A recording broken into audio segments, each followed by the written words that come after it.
Welcome to the Valuation Metric, a podcast about the risks, rewards, roadblocks, and revelations reshaping the way that we measure worth. I'm your host, Sara Gutterman, CEO of Green Builder Media, North America's leading media company focused on green building and sustainable living. The central premise of this podcast is simple. Across housing, business, culture, we're measuring the wrong things. We've built systems that reward short-term extraction over long-term well-being, transaction over transformation, price over value. But homes are not just economic assets. They're the places where lives unfold. They shape our relationships, our health, our finances, our sense of safety, and our connection to the future. Today's guest, Doug Tarry, president of Doug Tarry Homes, Canada's second leading net zero home builder, which is also very involved in innovation and codes to transform the industry. And Doug is the author of From Bleeding Edge to Leading Edge, has spent decades building homes and communities through a deeply values-driven lens. This conversation is about much more than construction. It's about meaning, stewardship, leadership, and what happens when we begin to see housing not as a commodity, but as human infrastructure. Doug, welcome to the Valuation Metric. Thank you so much for inviting me. I'm really excited to be here today. Wonderful. We're so happy to have you. Now, you've spent your career building homes, but what do you actually believe a home is? Not from a transactional standpoint, but from a human standpoint. What role do homes play in shaping identity, relationships, and well-being? Okay, well, the first thing is I have to clarify. I did take some time away from the industry, but the punk rock thing didn't work out. And the chef thing, I had to give that up to come back to the family. So I did have a couple of other forays in there. I believe that housing is a basic human right. And if we use that as the premise, then we have to look for, this can't be just for the elite to have high performance, safe and healthy homes. We have to be able to deliver something that houses the underhoused and make sure that we're helping to improve society by the decisions we make. One of the core ideas behind this podcast is that modern systems often measure the wrong things. So do you think that housing has become too transactional and financialized, too commoditized? And if so, what do you think we've lost culturally or even, dare I say, spiritually in the process? You know, I was driving down the highway the other day and I came across a livestock truck and I saw the pigs in the livestock truck and I'm thinking, well, I know where they're going. Right. Well, if we take that premise that maybe we could treat them a little bit more humanely as because we need to eat, right? No different than a builder's got to make a profit, but can we do it a little bit more humanely? If we treat our customers like livestock, we're going to get results that are poor. If we treat them humanely and try and create a better living environment for them, it helps to improve society overall. So I do think we've become transactional, and I think we need to be more aware that what we provide is meeting basic emotional needs for our customers. It's interesting because I hear the term warehousing humans with housing stock that is designed and constructed to just extract every dollar out of every square foot that is constructed, kind of building only to a price per square foot metric as opposed to a value per square foot metric, which leads me to my next question for you, which is Doug Tarry Homes is unusually values driven in an industry that's often dominated by cost cutting and short-term thinking. So talk a little bit about how you've been successful in that strategy and really in manifesting that ethos. What experience has shaped your philosophy about business leadership and responsibility? It's a family dynamic that we apply to the company, but it's from our dad. As kids, he used to take us to Algonquin Park up in north of us here every summer for a long canoe trip every summer. And, we'd be going and we'd get to the campsite and he would make us clean up the campsite, even if it wasn't our mess. And it was, guys, always leave the campsite better than you found it. And that is a driving proposition for us as a company. The work ethic came from our dad as well. And that was also on the same canoe trip situation. But you'd get tired, you're paddling for a long time. And I'd say, hey, Dad, can we take a break? And he's like, no, switch. So instead of paddling this way, I'm now paddling this way. He'd say switch because the change is just as good as the rest. And then about 5 minutes later, you'd get a whack on the elbow and it would be his paddle. And you'd look down and on the flat of the paddle was a stick of juicy fruit gum. And that was your reward for shutting up and keeping working. So that just got ingrained into us. But it's also about how we choose to provide the housing we're choosing to provide. So I'll give you an example. The City of London has an issue, which is a adjoining community nearby. They had a fairly significant problem with homeless, and they basically built like the slums out in the middle of nowhere, just get them on. It's like a penitentiary. Here in St. Thomas, we've been working with Mayor Preston and the council for years, but we're doing a project with the YWCA. It is fantastic looking product. It is tiny homes. Yes, we're making a small profit on it. We're happy with the profit, but we are very close now to being able to label this as net zero ready product. And it'll be the first net zero tiny home community in Canada if we can get it done. And I'm very confident we're going to. It looks great. And these people are underhoused, and we're helping them to provide housing that is close walking distance with trails to where they need to work and live and get their groceries. All of that is available. Now, those are choices that you can make. You can house them like it's a penitentiary, or you can make them integrated into our community that they can have a better life. Which one should we do?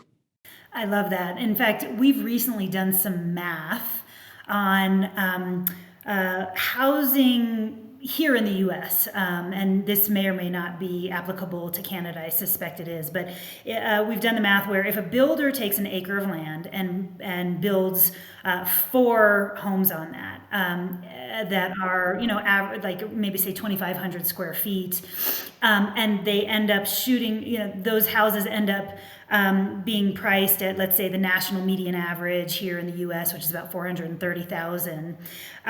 They're building, and these are round numbers, but let's say it's about $180 per square foot in terms of that math.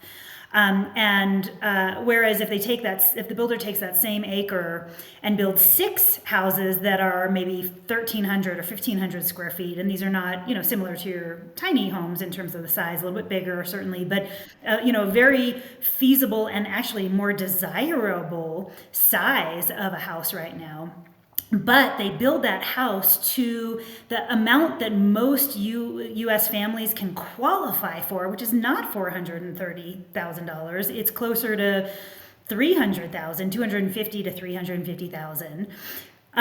They actually can build a better, higher quality house that ends up being closer to, say, $250 per square foot. And think about what you can do with that delta between $180 per square foot versus $250 per square foot. You can add heat pump HVAC systems and water heaters and, higher quality, healthier materials. So, the math works out in that sense in a similar way that you're pointing to with these tiny homes where, they might not be as big, but they provide a better lived experience. So I love to hear that you're doing that. Well, I actually write about this, and it's the very closing thinking in the book, Final Thoughts. And it starts off referencing Haile Selassie's speech at 1963's United Nations War, which Bob Marley turned into a song, right? And I finished off the book by asking, our choice is one love or war. And I choose one love, right? But I talk about, do we really need 2,800 square feet of 1,400 square feet? We'll do, right? And I think that it's not just, locally here within the community I'm deciding to build. It's how we interact geopolitically. If we don't take care of our neighbors globally, we are going to have problems. People are going to migrate to where they can be safe, right? That's the bottom line. Whether it's caused by drought, whether it's caused by famine, whether it's caused by hurricanes, it doesn't really matter what the impetus is. People want to have safety for their families. Not everybody, but I would say the great majority, that's the driver. So how can we get them into housing that is going to be more durable, healthier, safer, more resilient? They're becoming catchphrases, but there's actually meaning behind this. And I think sometimes we lose sight of that as we think of things as more of a commodity. Did we make our profit margin for this year? Yes, I track profit margin. I'm in business. I have to. But can I not just do that as well as provide this service to my consumers? Our goal is to try and build that net zero home at the same cost of the other guys building code. So I have two questions for you based on what you just said, which I agree with everything you said and I love it. The first is philosophical, the one is more about storytelling. So, do you believe that builders carry a moral or even spiritual responsibility beyond simply delivering shelter to help protect those people in the way you just mentioned? I think it's a fundamental requirement.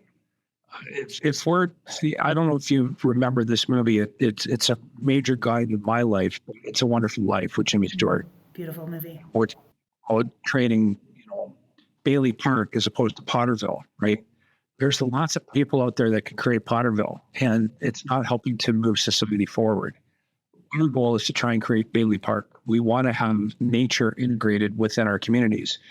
It doesn't matter what the price point is, everybody benefits by having a more holistic society. I would say that one of the best examples of that is we have in our area here, we had an issue with a psychiatric hospital that closed. And rather than those people being repatriated to their home communities, they all ended up in our downtown. So we had this explosion of homelessness in our downtown. And we've been working on them for more than a decade now, but really successfully in the last 8 years. Do you think we would have attracted Volkswagen's PowerCo, which will be the fourth largest factory in the world, if they'd come to our town and saw slums and the downtown and all this homelessness? But they came and they saw there was a bit of homelessness and they saw what the plan was. And they're like, we want to invest in this community. Fourth largest factory in the world. We would not have gotten that if we didn't have a better plan. Wow, that's incredible. Why do you think that the industry has lost sight of that moral or spiritual responsibility? Why do you think we've just gotten so askew in terms of just focusing on that bottom line of profitability and the monetization and commodification of housing? I have to say that some of it would be risk avoidance, but I think a greater underlying piece is profiteering. And our industry has attracted people that are like they want profit, and I'm not against profit. I don't ever want people to think that, but I don't think that like we are not, as a company, we are not driven by profit. We believe that profit is made because we do a better value proposition to our consumer, and they choose us because they're getting greater value. They're being better recognized. We're looking at their emotional well-being. I think that what's happening is that we've kind of lost the hands on the tools. I created this. I'm thinking about what I've created lasting 100 years, right? I also write about that in the book, why we need to build the 100-year home. Like that's to me kind of the minimum, right? And I think that, as you start to get people that are MBAs and they're out there about driving the dollar, it's more so about, can I drive the dollar as opposed to, can I give a benefit back to society that I can make a profit from by doing the right thing? Mm-hmm. Yes, like you, I run a business and profitability is of paramount importance.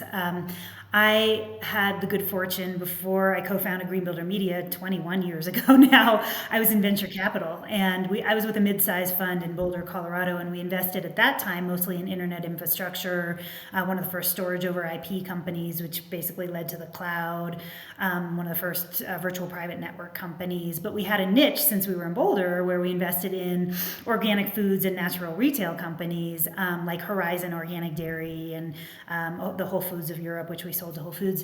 And I learned there that companies can actually be more successful with that set of blended values, where it's not just about profitability, but when you include the other elements of environmental stewardship, social responsibility, these other things, whatever you want to call them. Today it's called resiliency and risk reduction and community investment or whatever those things are called. I don't really care what you want to call it.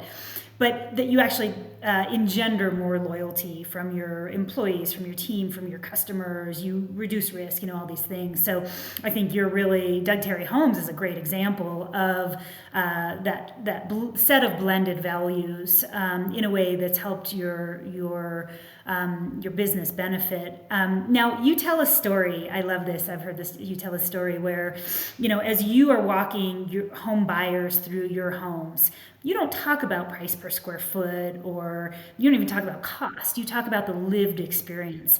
Walk us through how you sell one of your homes. Well, to be honest with you, I'm probably the worst one to ask about what the price for the home is. I track the sales reports for sure, but it's more so, are we getting them into the right home, the right square footage and that sort of thing. But I love spending time with them down in the basement. I'll be walking them through, well, I've got this detail in that way. And oh, by the way, look at the ducting. And isn't that cool? There's no ducts on your floor, on the main floor. They're all up high and you can put your furniture wherever you want. I will often take them into the basement for about 15 minutes. And after about 15 minutes in, I'll say, notice anything about being in the basement here? Yeah, my feet aren't cold. Is this floor heated? No, but we're using thermal mass to our benefit. You're going to be more comfortable. Imagine your kids playing down here. Your kids are going to feel more comfortable down here. And don't you want them to be in a safer, healthier environment? Yes, absolutely. Okay, well, it's also mold resistant. It doesn't have radon. Is that pretty good?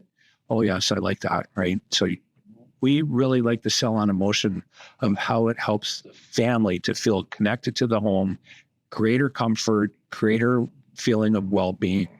One of the absolute best examples I've got of this is actually from our work down in Puerto Rico after Hurricane Maria. And it didn't matter. Like, we went down, I think, on 4 missions. The first was a triage mission, and then we did 3 build missions. And this was all in our own pocket, basically. A little bit of sponsorship, not enough. And invariably, we would be 5 days in, we're just about done. We're just grinding out that last little bit to finish. And then it would rain, and it would really rain. And you'd be in the house with the homeowner, and you'd see the look on their face. Remember, these guys have post-traumatic stress because this hurricane was so devastating. And you'd see, like, they would be crying with joy because the roof sounded differently. Now, you can't put a price on that to have that experience. You can live the experience, but you can't really buy that. You have to experience it. And so that's really ultimately what we're trying to do. That's kind of a microcosmic example. But that's what we're really trying to do, is say, can we provide that experience to have people feel well within their home, right? Yeah, that's a nice dovetail into my next question, and I'm going to give some context for this. So, my favorite children's book is written by Antoine de Saint-Exupéry called The Little Prince. I don't know if you've ever read it, but it's a story about this little boy, and he goes on this journey through the universe, and he goes to different planets. And on one very small planet, he meets a fox. And the fox asks the little boy to tame him.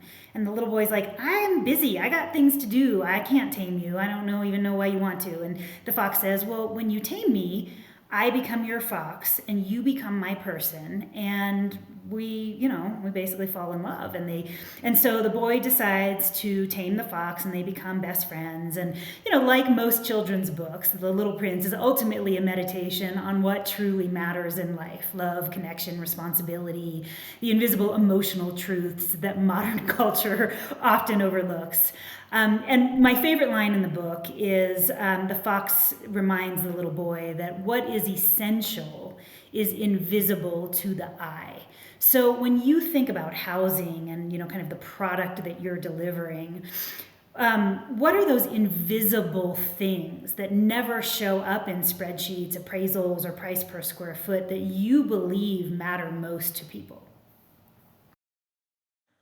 Well, I do this with my new cat, Roy, who's about 8 months old, but he decides he wants to come and kind of lay on me, and he needs to get petted. And then when he's done, he'll take his back leg and push on me. Like, okay, I'm good. Stop, right? But we do that on the reclining love seat. He sits with me. Where am I going with this? People want to do that. They want to have that connectivity. So it's got nothing to do with, how much the house cost. But it's, again, how does it make them feel? Do they feel like they can sprawl out on the couch and their cat's going to play with them, and they're going to feel comfort and joy right in their home? And so it really, to me, housing comes down to, how does it make you feel? And I really try and get our team to focus on this all the time. If you are talking to a customer about a technical detail, you might have 5 to 10% of the customers that will respond to that, because that's logic. Logic's way later in the buying proposition. The buying proposition is you have to connect with them emotionally. So A cold and drafty house is not going to provide them comfort. It's not going to make them feel good. So if you got a window that's sucking energy out the back of your head, you're not thinking about, oh, I'm cuddling up with my cat here. You're thinking about, wow, I don't feel good, right? I don't know why I don't feel good, but I don't feel good. That would be one. Lighting, and I'm not just talking about lights, but windows and how they're used to provide light throughout the day and the flow. That's so much an essence of our homes now that was less so before because we spend so much more time indoors now. It's just incredibly important. And I'm not saying you have to have massive banks of windows and you're over stimulating light, but you should have good vistas and a natural feeling for light to progress throughout the day. That's kind of our circadian rhythm type stuff, right? That's also about providing some tranquility to them. So that's back to the emotion. I feel safe. I feel comfortable. I feel relaxed. I feel good about my well-being and where I'm at. That's not transactional. That's emotion, right? And then connectivity to nature is incredibly important. If we build slums, you're going to get slum responses. If we can build in connectivity to nature so that people feel like I'm 5 minutes away from a trail and it's an amazing trail, I want to be on it. It gives people a different sense of connectivity and well-being. Now, the animals also don't realize that the trail was built for the humans. It's built for both.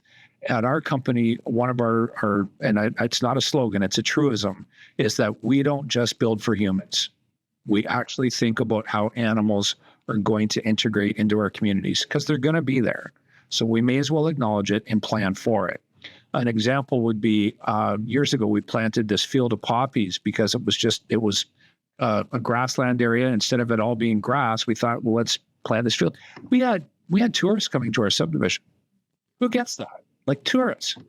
Another one is we had some old telephone poles.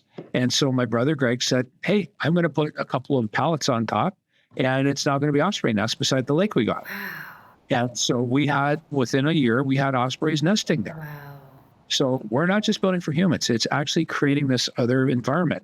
Or butterfly meadows. They might ultimately turn into a forested area, but it's a butterfly meadow. And the idea is we're looking at the pollinators.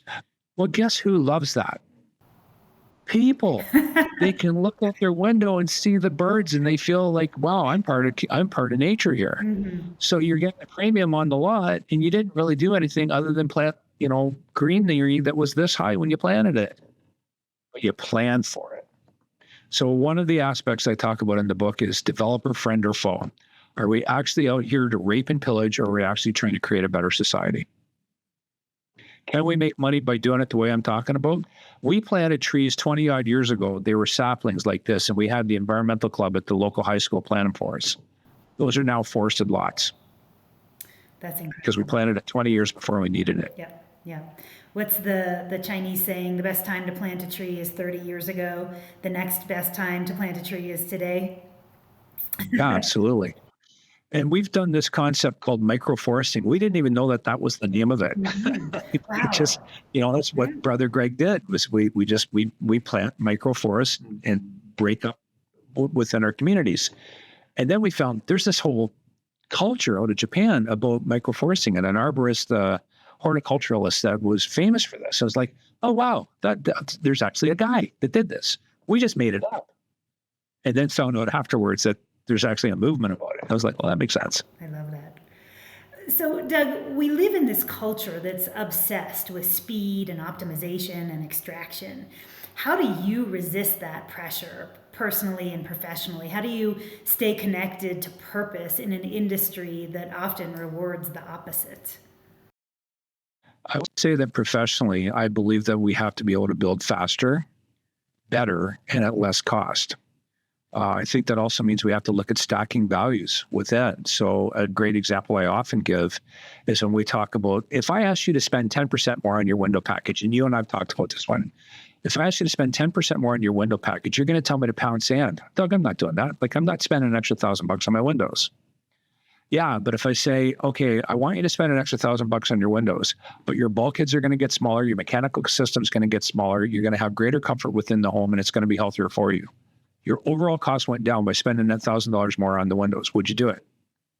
And the answer, the vast majority of times, is going to be yes, absolutely. And that's because we stacked value and we got past first cost.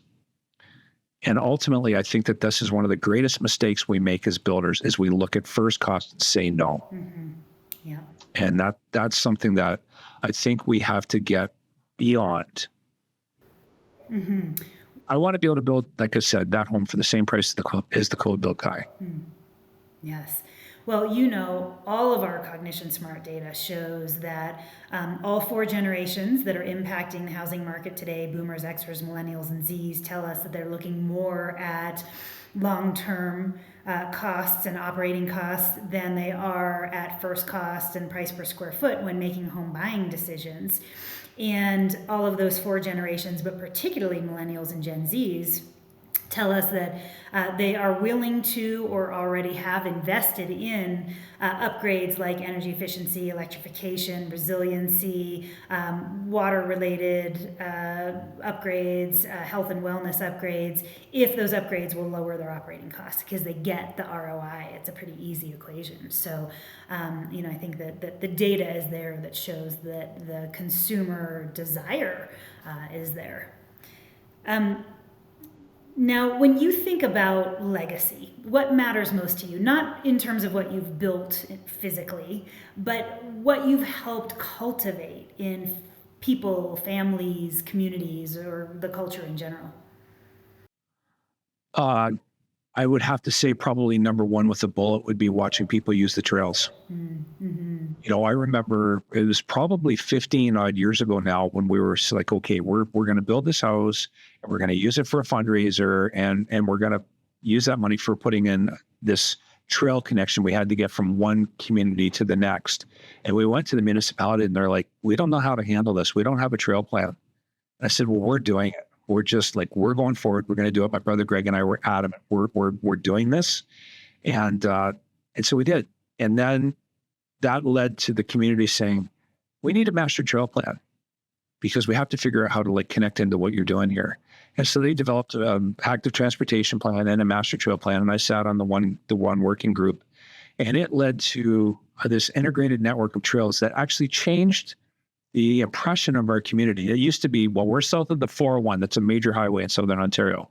We're south of the 401. Nobody lives there. It's south of the 401. To now it's the preferred destination because we have this integrated trail network.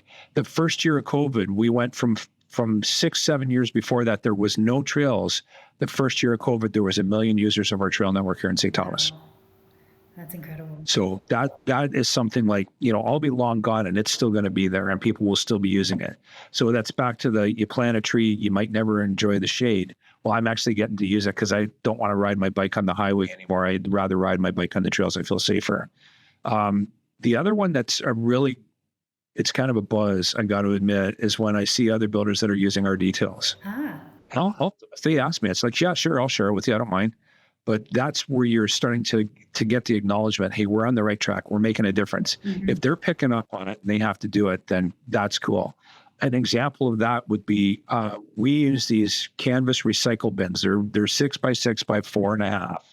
And we were one of the very first builders to do this. And now it's ubiquitous. Everybody uses these. And it keeps the job site so much safer and cleaner.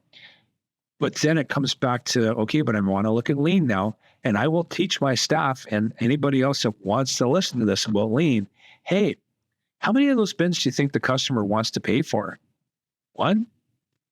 They want to pay for 3? Or is it 5? How about 0? They don't want to pay for any of those bins. Mm-hmm. So how do we eliminate that? And that's another one of those legacy pieces is we're teaching the industry to think leaner because everybody deserves to have high performance housing. I love that. Thank you for that leadership. In a previous episode, I talked about how many of our systems today are really governed by fear. Fear in markets, fear in companies, fear in people. And as we know, fear narrows imagination. Do you think fear drives a lot of decision-making in housing today? And what does courageous leadership look like in response to that? I think it's maybe not just necessarily fear, but also perhaps risk aversion. I think that, builders feel like it's death by a thousand paper cuts. You're going to ask me to do this, this, this, this, this, and the list just keeps getting longer. And part of that goes back to the code cycles. And you've got, non-builders with the best of intention out there that are special interest groups that just, we got to have this. We got to have this. We got to have this. But when you stack this and this and this and this and this together, all of a sudden the builders go, I don't know what I'm building anymore. So there gets to be pushback because you're like, can I just please understand what it is I'm supposed to deliver and understand how I'm going to make any money whatsoever on it? Oh, and by the way, you want me to warranty it as well. I don't even know what I'm putting into this house and I've got to warranty that. How does that work? So there's like, I think there's a fundamental breakdown in how we do our codes. That's a root problem. Beyond that, then it comes back to and I got to make money.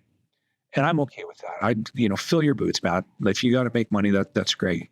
But can we do it by looking at what's better for the consumer? And that's where I think we break down because the risks have gotten so big. I remember the one community that we're in right now, we bought that land. This is Canadian dollars, so it's like monopoly money, okay? We bought that land with $7,000 an acre. It's now worth about $500,000 an acre. Wow. Right? So great, we're making $1 or $2. Mm-hmm. But now when guys are buying it, raw land, and I'm saying that because it's a development plan, a subdivision, that's why, like service lots. When we're looking at raw land, and raw land is now 150 to 160,000 Canadian an acre. So raw land that can be developed for 10 years.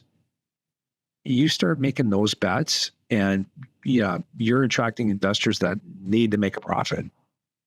So I don't know how you put that genie back in the bottle, but it starts with the land. Mm-hmm. Yeah, interesting. And, we've got this massive land mass. How is it that we're having a housing crisis on affordability when we've got, it's not like Europe where you're so condensed, we're so spread out. And yet our housing is getting, like you said, 400,000. I know US, I'm going, okay, that's about 1.6. So that's about 640,000 roughly. Oh, well, that's for 2,800 square feet. That's insane. We'd be another 100 and change thousand on top of that. And that's in an expensive market. Wow. Interesting. It's the land. Yeah. Yeah. So let me ask you kind of a multi-layered question. There's this growing sense that people are exhausted, not just financially, but emotionally and spiritually. Do you think that the built environment can deepen or heal that exhaustion? And kind of as a follow-on question to that, what do you think happens to society, to our culture, when homes stop being sanctuaries and start really becoming speculative investments? I think if we don't meet our customers' emotional needs, then it will worsen. I think it's critically important that we have to be able to, that's just and to me, it's a fundamental that we have to get to. The concern is the homes are becoming more transactional, and we actually work pretty hard to try and keep investors out. I get sometimes you can't help it, but we're trying to create communities, neighborhoods, if you will, where people feel connected to each other. And some of that is you see each other out on the walk, you see each other, you're putting your garbage out, you know who your neighbor is. Hey, listen, can you watch the cat for me tonight? Because I gotta bust a move. I'm out the door, right? That sort of thing. And I think that we can't lose sight of that. I don't know what the perfect answer is, but I think looking at it holistically and how we interconnect our neighborhoods, it's not just the house. And I think we assume that the developer gets a pass here, and I don't think they should. Mm-hmm. Yeah. The housing is critically important, but it's where the house is nestled also makes a big impact. And I'm not saying it has to be a forested lot, no, it can be like the homes can be together and tight, but is there space? Can people breathe? Do they feel like they're stacked on top of each other? And I get you're going to have to offer that type of product as well. But then what's the local amenities? So the tighter it is, the better the local amenity better be. Mm-hmm. What do you think people are truly searching for when they are looking for a home? Wow. I think it's important that it's not, the green buzzwords. It's really comes back again, and I'm being a bit redundant. It's about how it makes them feel. Is my family going to be safe here? Are the kids going to be able to play floor hockey downstairs? Are they going to be safe? Is it a mess? Am I going into a community that doesn't feel safe? Trails are fantastic, but if it's a narrow little corridor that's like fenced on both sides and you can't see the end, it does not make people feel comfortable. They get kind of uptight about that. So it's about providing space. And oftentimes I think what happens is we try and cram so many people into a specific area. The more the density happens, the better the amenity green space has to be, in my opinion. Interesting. And so what they're looking for is lifestyle doesn't really do it justice. It's part of it, but it's the emotional attachment to well-being that I think is on some of our radars, maybe not enough people's radars, but I think it's the emotional attachment to well-being. Lifestyle is a portion of that, in my opinion. So, if we are able to transition from this antiquated housing metric of price per square foot, which only tells you how big a house is and what it costs today, to a new metric like value per square foot that incorporates health and well being, resiliency, performance, sustainability, energy independence, what changes culturally and economically? Well, I'm not sure if I fully understand the value per square foot if we're talking about like trying to attach a dollar metric to it, or if we're trying to attach what's contributing to their perception of value, because people's perception of value can vary somewhat. But I think at the root, are we meeting what the need is? I like to talk about total value contribution. And you can use whatever index you want to include within that. But it comes down to the decision making on whether we should add something or not add something, whether we should take something out or not. And part of that is, are we improving their emotional well-being? Part of it is it better for the environment? Part of it is it better, whatever your metric is. And I think that we have to look beyond first cost, because it's a bad and a leading indicator if you're only looking at first cost, because you can stack first costs together and get a total price. But if you're adding the wrong things together, I'll give you back to the garbage bins. Do they really want to pay for 5 garbage bins, or would they be okay with only paying for 1? There's no value to the garbage bins. We need them, but there's no value to the customer. So what are they willingly going to pay for? What would they like to have? And try and give them that. Yeah. Doug, what gives you hope right now? Despite the instability we see across housing, climate, economics, and culture, what makes you believe a better future is possible? Well, I guess one thing I would say is that in this downturn, and it's been fairly dramatic for a couple of years up here north of the border, it only really started to hit us about, say, 6-7 months ago. And it was, we hit the wall just like everybody else has. But there's still people out there. And I think one of the drivers of why we stayed busier longer than everybody else is because we had that value proposition figured out. And I see our sales returning faster than others because of the same reason. I'm never going to win that buyer that's looking for the lowest cost per square foot. Like, we're not that guy, because that consumer is not educated enough to understand value. And so we try and relate with our customers based on value all the time. Are we perfect at it? Absolutely not.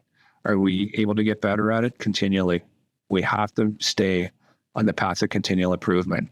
Do you know that later today I'm leaving you to go to an event we're having, which is celebrating the 20th anniversary of us building Energy Star Homes. Wow. Congratulations. That's pretty cool. Yeah. And in that time, 5 times the Canadian government, Natural Resources Canada, has named us as Energy Star Builder of the Year. Wonderful. 5 times. That's kind of cool. Yeah. That's a pretty good legacy piece too, eh? Yes. Yeah. So I'd say value. Let's continue to focus on value, but we have to figure out what the client sees as the value, not what our perception is. We could love it. Like, I was mentioning to you before, this Sun Amp Thermino. I think it's a really awesome water heater opportunity. But if the clients look at that and say, I don't trust it, I'm not buying this, there's no end to selling that's going to make that work. So we have to make sure that we fully understand it. The staff's got to be fully engaged on it. And hopefully it's going to be a game changer for us. Indeed. Now, I ask these final two questions to all of my guests. The first is, what does value per square foot mean to you? Whatever the customer tells me it is. All right. So aligning your values with your buyer's values. Yeah, if you're not connecting to your buyer on a root basis, then there's maybe something wrong with what you think is your value proposition. If you want, a gold-plated toilet, and they're like, "Can I have just a tall, elongated toilet?" We might have an issue with our value proposition. So I would say we have to be in connection with what is important to our customers and make our decisions based on that. And that's going to vary by market. If I'm in a forest integration area, I darn well better be providing a better fire interface, right? You know that up in the area you're in. For me, it's wind, and that's included in our price, but I can go further than that. So I've got a base wind package, but then if I want to get into Life Arc, I've got it goes even further than that. And Life Arc conceptually would be, we're looking at this area needs this package. This area might need this package and this package, whether it's wind, whether it's hail, whether it's fire, whether it's flooding. What's required in your area? And that's a supplement to Life Arc. The other piece to that is, can we go off grid for an extended period? And so we're about to build our fourth and fifth Life Arcs now in the next little while. And we are really pushing hard on this because we think it's where society is going to go. And we believe that there's going to be high benefit for at least the rough end portion to be something that clients want, because they want their family to feel safe and they're concerned about changing weather patterns. It's actually a thing. Indeed. Well, we have some really interesting data that shows that the younger the generation, the more they're concerned about climate impacts on their home, and the more they're considering moving to kind of a climate safe haven because of the changing climate. So, that willingness and interest and awareness is highest among Gen Zs, and then millennials, then Xers, and fairly low among boomers, because a lot of them are in their forever homes. But I might get in trouble with other builders on this, but if I was a young person looking where to buy a home, I'd probably look to make sure there's a major source of water nearby. Like the Colorado River Basin might not be a great bet right now. Just saying. I get it. I'm actually, we have a property that has the first water rights on one of the major tributaries to the Gunnison River, which is a major tributary to the Colorado. And we're feeling pretty lucky because by the time that our water reaches LA, it's been used and recycled and put back into the waterway 12 times. So water is a huge mitigating factor. You know what one of the number one exports out of California is? Water. And all your food. Right. Yep. Indeed. Indeed. But I also agree with you in terms of energy independence. That is absolutely soaring in terms of interest as we query our consumer audience in terms of priorities, particularly resiliency related priorities. It's making sure that they have a fire safe roof, and then battery storage and backup, and some level of energy independence. We won't build a project anymore that's not energy, doesn't have some level of capability of energy independence, even if it's for a short time. Yeah, we're trying to target 3 days, and it doesn't mean that you're going to maintain a perfect 22 Celsius temperature, Sure. 71, 72 Fahrenheit. It's really about, like, can they survive? Yeah. Can we keep the occupant alive? And we don't want to lose the building to freezing. Yes, indeed. Your freezing ice storm, or the big storm you had in Texas back about 4 years ago, that was a major game changer. A lot of the problems was where the water heaters were, but that was a significant named wintertime storm. Yeah. Right? Well, it changed people's minds in terms of that lived experience, how they live in their home, how they perceive the safety and security of their home. But it also changed their experience because of the spiking utility bills. There were folks in Texas that, had to pay hundreds of dollars more than they normally would on any given month because of that storm and the spike in those bills. And it was only half a year before that there was a heat dome in BC that killed 800 people in 6 days. I remember that, yeah. In their homes. Yes, yeah. Well, we used to say that it was here in the U.S., that it was a tale of two countries, where the western half of the U.S. had too little water and, struggled with drought and wildfires. And the eastern half of the U.S. struggled with superstorms and flooding and too much water.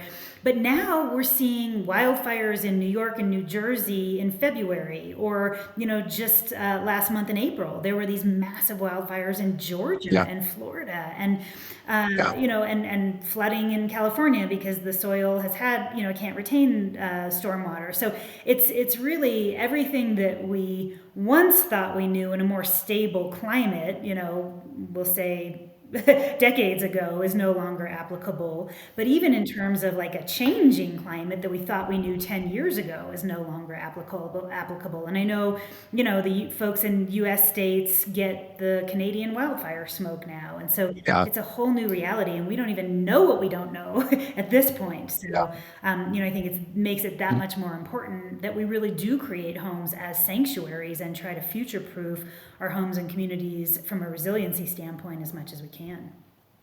And that's honestly why we're investing so heavily in LifeArc. And it's not that we think Doug Tarry Homes needs to have a program exclusive to us. No, we're trying to create this program to share with industry because we recognize there's a gap here.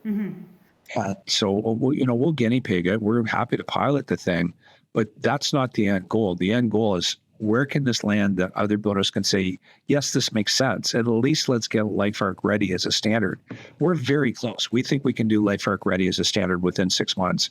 So then it's starting to look at, okay, how do we create the program? We're investigating that now. Now, if people want to learn more about LifeArc, where can they go?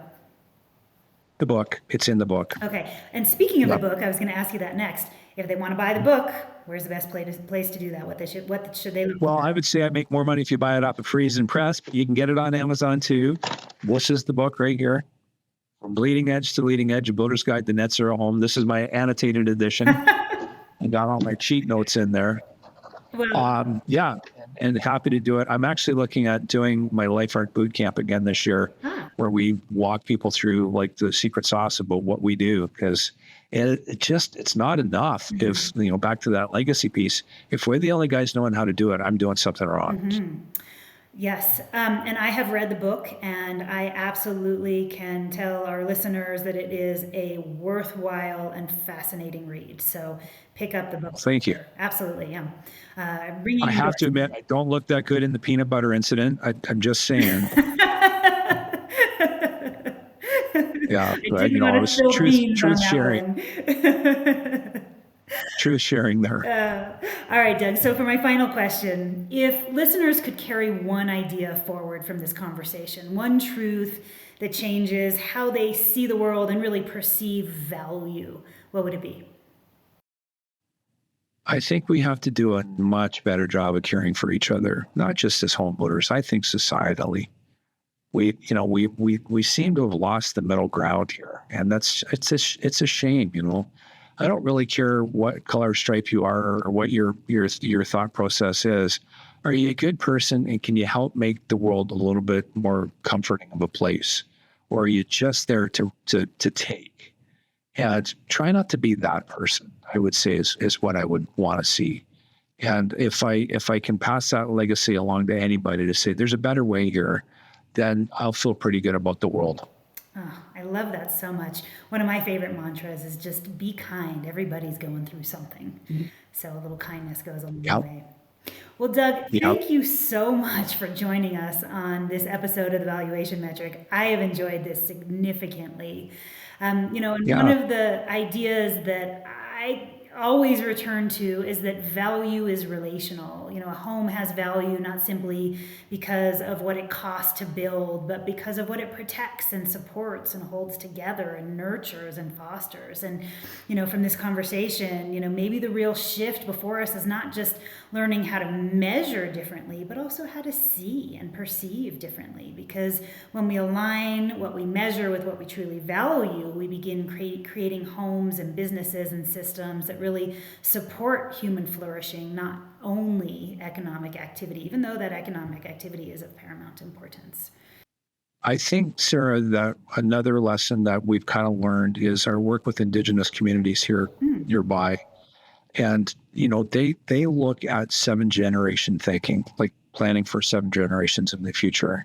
And we, that for us, we would say it's the 100-year home, but we societally maybe need to do a little bit more of that as well, to think of our children's children's children and what their world is going to be, and how do we make sure that they've got a world that's worth inhabiting. I love that so much. And that's not just environmentally. It really isn't. It's about the society we're creating. It's so true. If you think about how technology and, these things and, AI, which I use every day, by the way, and digitization in general has sped up our world and created a bit of a disconnection. I think you're right that, it's perhaps our duty to find ways to help foster reconnection. Yeah. So I agree. Well, Doug, thank you again so much. This is the Valuation Metric. I'm Sara Gutterman, reminding us to value and measure what is worthwhile, because when we do, we build a better world. Thank you. Before you click away, make sure you're subscribed to the podcast wherever you listen. And don't miss the daily coverage on sustainability, housing, and what's next for home building at greenbuildermedia.com. Stay informed, stay ahead.